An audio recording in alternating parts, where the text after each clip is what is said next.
Hello everyone, good evening. अभी जब video record कर रही हूँ तो शाम हो रही, इसलिए मैं गुड इवनिंग ही बोल रही हूँ। कल हमने एजुकेशन पॉलिसीज़ पढ़ी थी इंडिया के अंदर, NEPs। अब तक हमने दो एजुकेशन पॉलिसीज़ के बारे में पढ़ा था। एक 1968 में दी गई थी जो फर्स्ट एजुकेशन पॉलिसी थी, और एक 1986 में। आगे की वीडियो शुरू करने से पहले दो चार क्वेश्चंस हैं, वो डिस्कस करते हैं ताकि आपको पता चले कल वाला आपको कितना कुछ आया था। तो सबसे पहला है, भारत देश में सबसे पहली शिक्षा नीति किसके द्वारा शुरू की गई थी? आप सबको पता है, हमने कल पढ़ा था 1968 में पहली शिक्षा नीति आई थी। उस टाइम पे देश की प्रधानमंत्री कौन थी? इंदिरा गांधी थी, तो उन्होंने इसका इनॉग्रेशन किया था।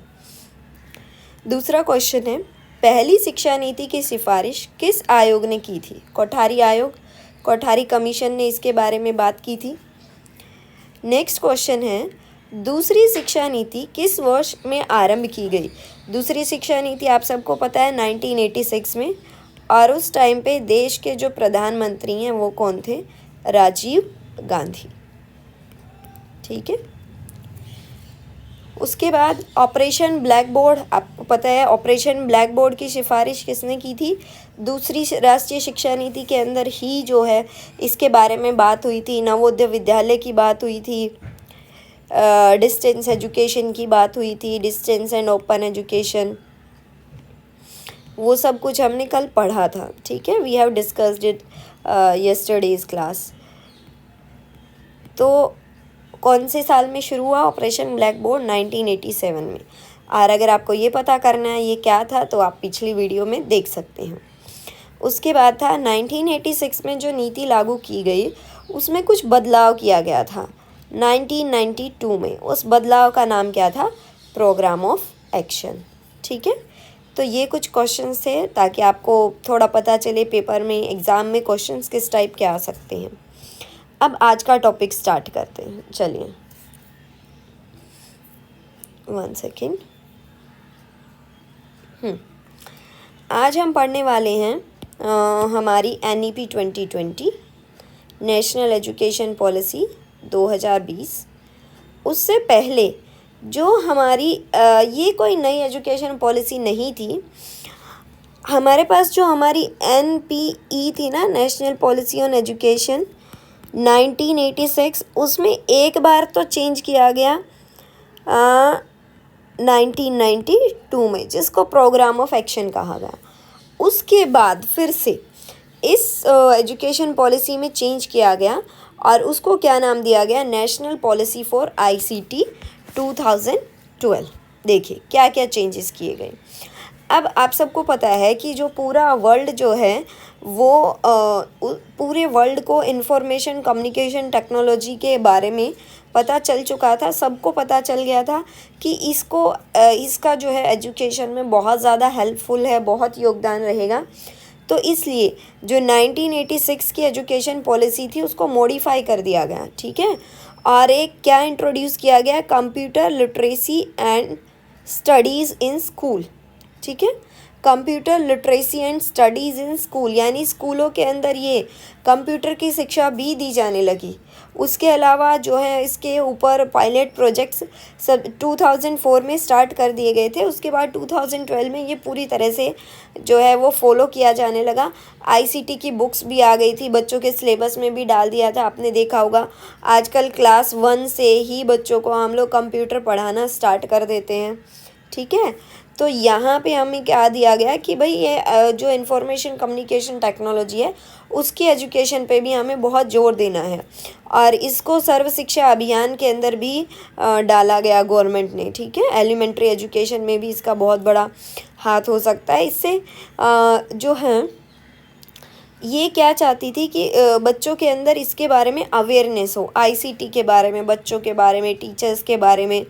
ठीक है, और आज आप लोग देख सकते हो हम लोग इसी की अवेयरनेस की वजह से आजकल, पहले एक पेन पेपर टेस्ट होता था, आजकल हमारा ऑनलाइन टेस्ट हो जाते हैं।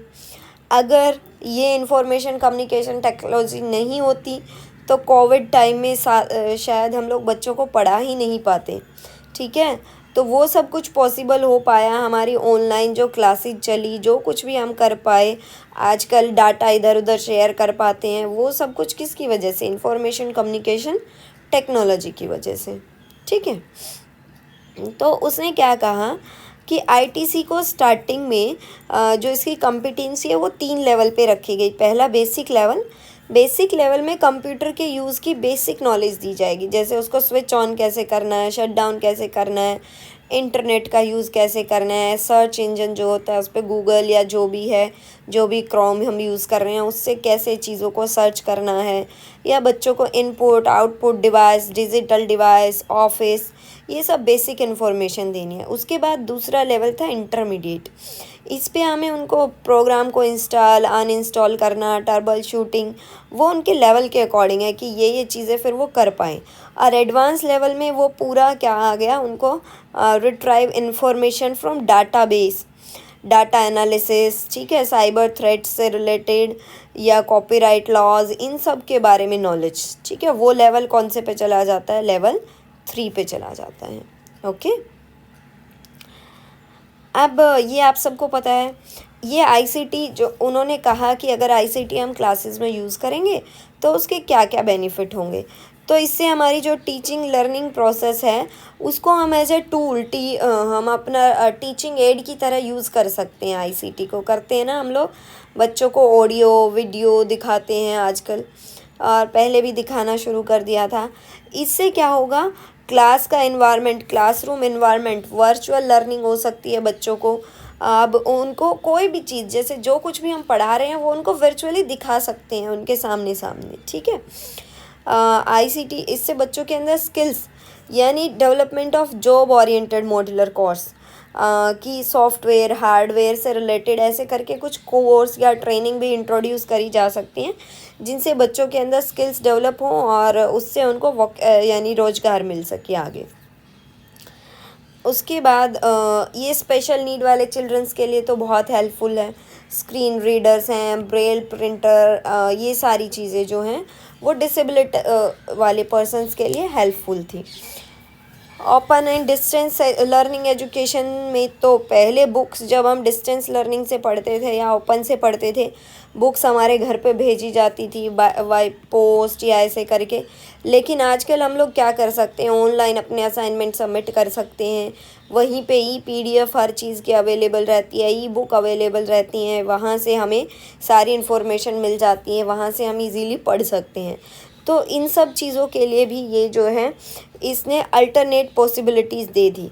तो इसकी वजह से यहाँ पे बहुत जो है बच्चों ने इसके अंदर बहुत इंटरेस्ट दिखाना शुरू किया ओपन और डिस्टेंस लर्निंग में। स्कूल मैनेजमेंट सबको पता है, हर आजकल हम पहले क्या बच्चों का रिकॉर्ड, कोई भी रिकॉर्ड है, किसी भी तरह का रिकॉर्ड, हम लोगों को अब पेपर या पेन ऐसे करके फ़ाइलों में उसको सेव कर करके रखने की ज़रूरत नहीं है पेन पेपर पे। हम लोग हर चीज़ का डाटा, हर चीज़ का रिकॉर्ड जो है अपने कंप्यूटर्स में सेव करके रख सकते हैं। तो इसकी वजह से स्कूल मैनेजमेंट में भी बहुत हेल्प मिली। एक आपको पता होगा, एक MIS portal, school management information system जो है ये गवर्नमेंट ने स्टार्ट किया था। एक पूरा नेशन वाइड नेटवर्क है जहाँ पे हर स्कूल, हर बच्चा, हर टीचर रजिस्टर्ड होता है। ठीक है, वहाँ से हम जिस स्कूल के बारे में जो भी इंफॉर्मेशन लेना चाहें वो ले सकते हैं। चलो, तो ये थी हमारी जो ओल्ड NPE थी, नेशनल पॉलिसी फॉर एजुकेशन 1986। उसमें जो भी चेंजेज हुए, उसमें 2 बार चेंजेस किए। एक बार उसमें एक्शन रिपोर्ट 1992 में, उसके बाद 2012 में उसमें मेजर चेंज किए गए।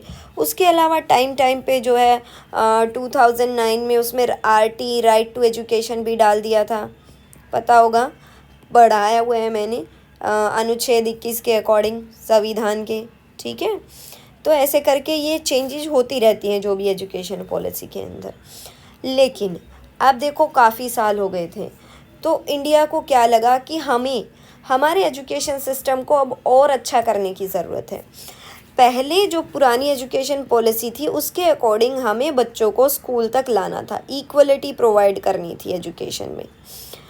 अब क्या प्रॉब्लम आ गई, हमारे पास स्कूलों में तो बच्चे बहुत आने लग गए।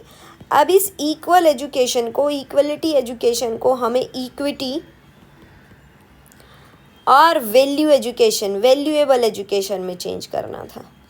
ठीक है, तो उसके लिए हमारे पास अब आई नेशनल एजुकेशन पॉलिसी। देखो अब तक मैंने बताया था वो NPE थी, नेशनल पॉलिसी ऑन एजुकेशन। इसका नाम ही चेंज कर दिया। अब इसको क्या नाम दिया गया?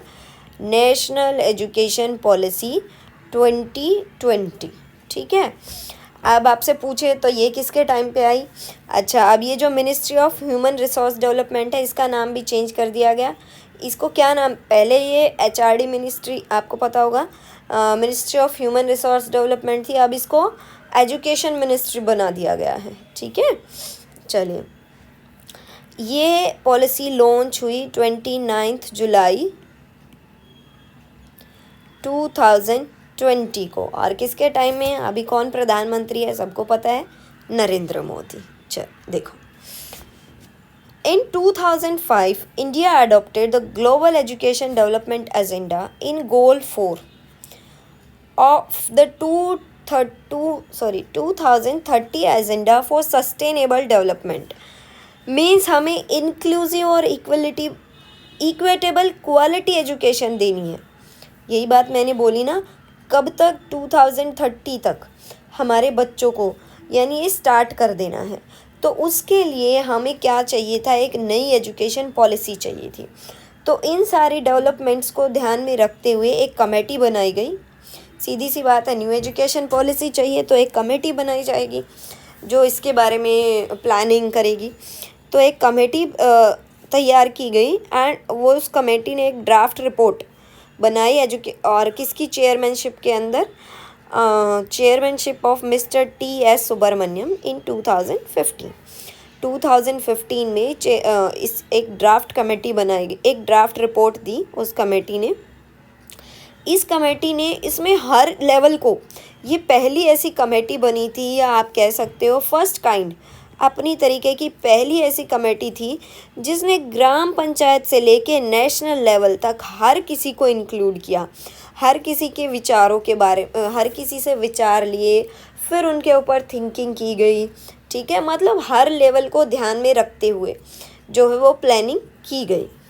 उसके बाद जब ये ड्राफ्ट को पब्लिक डोमेन में रखा गया डिस्कशन के लिए कि हमें ऐसी ऐसी पॉलिसी की ज़रूरत है, तो उसके लिए हमने ये काम किया गया है, उसके बारे में डिस्कशन के लिए रखा गया। फिर उसके ऊपर वर्क करने के लिए, यानी उसमें जो भी सजेशंस आए, उसमें बहुत सारे इश्यूज़ आए, उन इश्यूज़ के अंदर लुक आउट करने के लिए एक नई कमेटी बनाई गई। किसकी चेयरमैनशिप में? डॉक्टर कस्तूरी रंजन की चेयरमैनशिप में, जून 2027।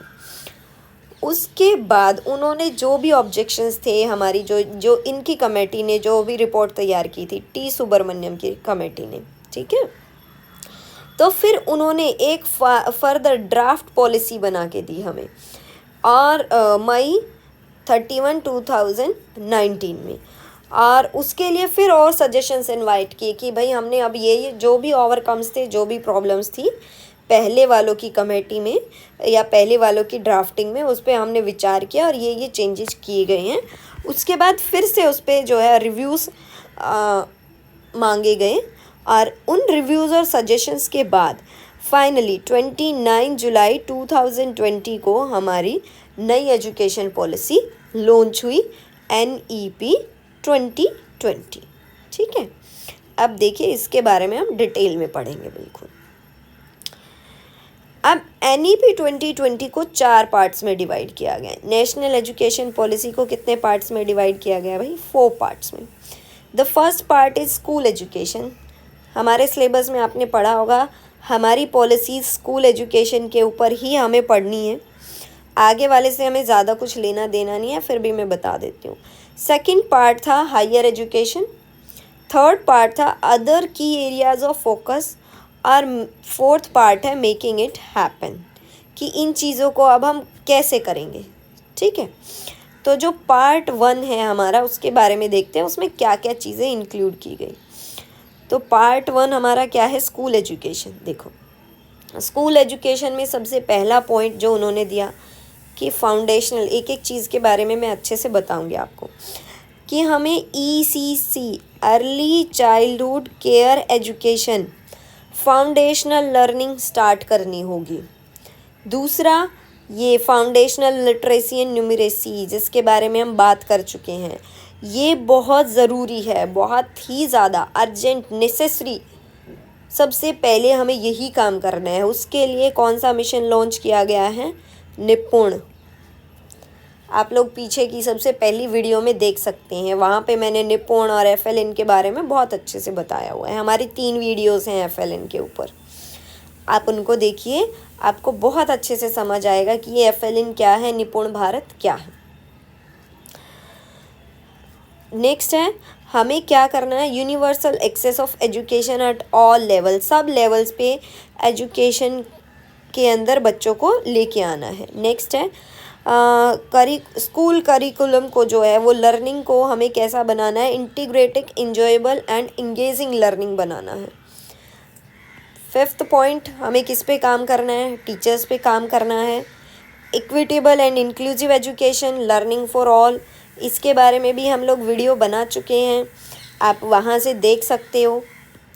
नेक्स्ट है efficient resources and effective governance through school complex clusters and standard setting and में स्कूल एजुकेशन के लिए कुछ स्टैंडर्ड सेट करना, कुछ लेवल सेट करना, ठीक है। तो अब देखते हैं स्कूल एजुकेशन के ऊपर वो क्या क्या काम चाहती है हमसे। थोड़ा बहुत निपुण भारत, इसके ऊपर हम अलग से वीडियो बना चुके हैं, तो यहाँ ज़्यादा नहीं बताऊँगी मैं, और इसके ऊपर भी मैं बता चुकी हूँ, ठीक है। और करिकुलम के ऊपर भी हम एक वीडियो बनाने वाला है, ये अपकमिंग है थोड़े टाइम के बाद, ठीक है। स्कूल करिकुलम में क्या क्या चेंजेस किए जाएंगे वो सब कुछ ये अपकमिंग वीडियो है, ये हम कर चुके हैं, आप लोग वहाँ से देख सकते हैं, ये भी हम लोग कर चुके हैं, ठीक है। और NEP 2020 के अकॉर्डिंग ही किया हुआ है हम सब ने। एक बार आप पीछे की वीडियोस जाके देख सकते हैं जिसने नहीं देखा है अभी तक। चलिए देखिए, आप कोई भी एक चीज़ बताना चाहूँगी यहाँ पे मैं, ये जो FLN है, फाउंडेशनल लिटरेसी न्यूमरेसी है, इंक्लूसिव एजुकेशन है, अर्ली चाइल्डहुड केयर, जो इंसान इनसे जुड़ा हुआ है ना, जिस इंसान ने FLN पे हज़ारों वर्कशॉप अटेंड कर ली हैं, हर क्लास में, हर रोज़, हर सब्जेक्ट में, जब ये आपको FLN यूज़ करना पड़ रहा है, तो आई थिंक उससे बेटर FLN को फिर आपको समझा पाना कोई नहीं समझा सकता। तो KV के अंदर क्लास 1 to 3 आपको हर रोज़ इस FLN से गुजरना होता है, ठीक है। ये जो FLN नाम की चीज़ आई है, इसलिए वहाँ पे मैंने बहुत अच्छे से आपको बताया हुआ है। तो एक बार आने से पहले अगर आपका सिलेक्शन होता है, बहुत अच्छी बात है, आने से पहले आपको इसके बारे में पता होना चाहिए। आपसे इंटरव्यू में भी ज़रूर पूछा जाएगा, और हो सका जब मैं लेसन प्लान, यूनिट प्लान सिखाऊंगी ना आपको बनाना, तो मैं आपको मेरी टीचर डायरी दिखाऊंगी, ठीक है। और उस टीचर डायरी के अंदर मैं आप लोगों को दिखाऊंगी कि FLN को इंक्लूड करते हुए हमें लेसन प्लान कैसे बनाना होता है। आप लोगों का डेमो भी है ना 30 मार्क्स का, तो उस डेमो में ध्यान रखना, प्राइमरी में FLN से आपसे क्वेश्चन ज़रूर पूछा जाएगा, ठीक है। ये बहुत ज़्यादा इम्पोर्टेंट है। चलिए, तो और इसको समझना और समझाना उतना ही मुश्किल और इम्पोर्टेंट है, तो इसलिए वो वीडियोस को एक बार ध्यान से देख लीजिएगा। फिर से नोट्स भी प्रोवाइड करने की कोशिश करूँगी मैं जहाँ तक हो सका। चलिए आगे देखिए। अब प्री स्कूल एजुकेशन, देखो आपने देखा था पहली जो 2 पॉलिसीज़ थी उनके अकॉर्डिंग हमारे पास जो क्लास का स्ट्रक्चर था, स्कूल स्ट्रक्चर था, वो 10+2 था। ये देखो 6 से 16 साल के बच्चे क्लास 10 तक रहेंगे, उसके बाद 16 से 18 वाले क्लास +2 में चले जाएंगे। यहाँ नीचे बच्चे कहीं प्री प्राइमरी कहीं भेज रहे हो नहीं भेज रहे हो, हमें कोई मतलब नहीं है। यानी बच्चा हमारे पास आता था क्लास 1 में, लेकिन NEP 2020 ने इसी को सबसे पहले चेंज किया। ये बहुत ही इम्पोर्टेंट क्वेश्चन है। जो करिकुलम की जो हमारी स्ट्रक्चर है न्यू एजुकेशन की, वो क्या होगा, ये 5 years plus 3 years plus 3 years plus 4, ये स्कूल एजुकेशन के लिए ही है। ठीक है, अब कैसे हो गई है वो देखो। जो पहले 5 ईयर्स हैं वो हमें फाउंडेशन में देने हैं, उस बच्चे की फाउंडेशन रेडी करनी है।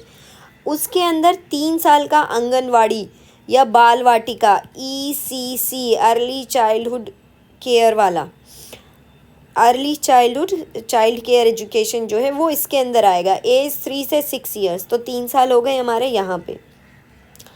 उसके बाद आएगी क्लास 1 और 2 जो बहुत इम्पोर्टेंट है, 6 से 8 साल की एज में। ठीक है, अब ये हर स्कूल के लिए कंपलसरी कर दिया है। पहले प्राइवेट स्कूल्स में नर्सरी KG होता था, पर अब से गवर्नमेंट स्कूल्स को भी ये KG UKG, ये जो 3 साल का प्रोग्राम है ना, नर्सरी जिसको हम बाल वाटिका बोलेंगे, प्री स्कूल बोलेंगे, वो कंसेप्ट लेके आना पड़ेगा।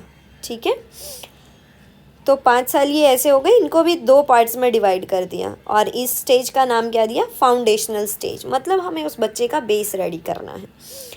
नेक्स्ट जो स्टेज होगी वो प्रिपरेशन स्टेट होगी हमारी, मतलब अब उस बच्चे को हमें आगे के लिए प्रिपेयर करना है फर्दर। वो क्लास 3 to 5 रहेगी, यानी यहाँ तक हमारा प्राइमरी चलेगा।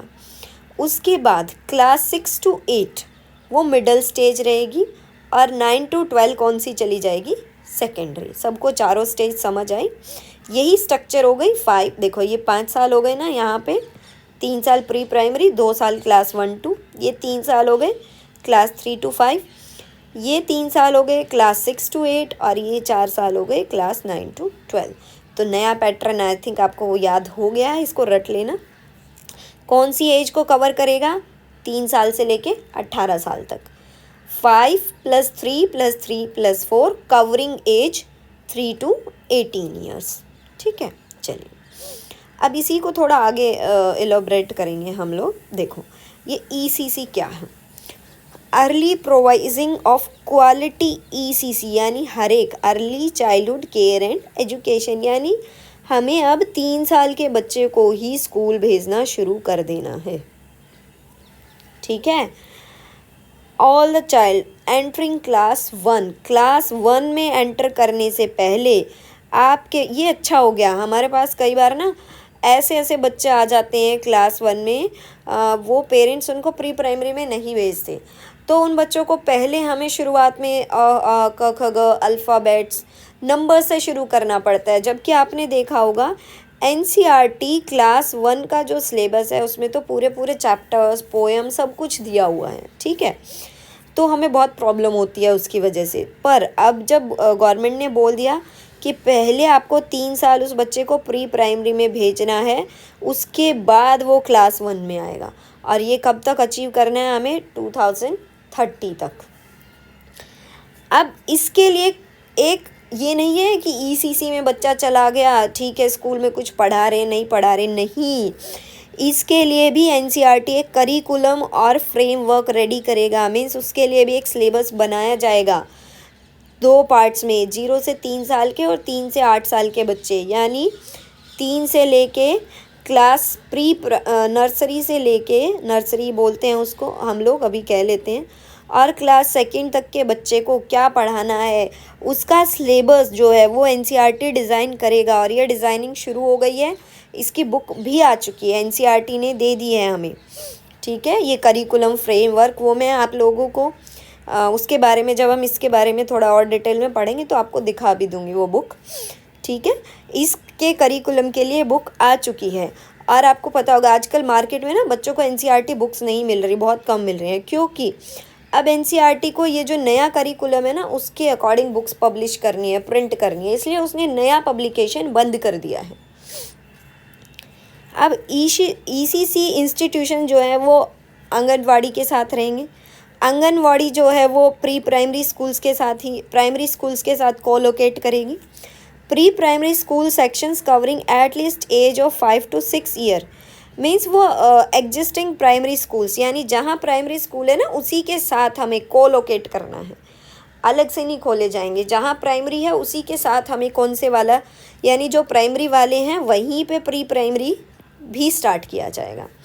केवी में भी कुछ स्कूल्स में इसी सेशन से as a pilot project start कर दिया गया है। ठीक है, हमारे स्कूल में अभी नहीं हुआ, लेकिन हमारे यहाँ पे 3 स्कूल्स हैं, तो जो फर्स्ट नंबर वाला स्कूल है उसमें स्टार्ट हो गया है as a pilot project pre primary. तो देखो अब इसके लिए how to employ worker teacher specially trained in the curriculum ECC।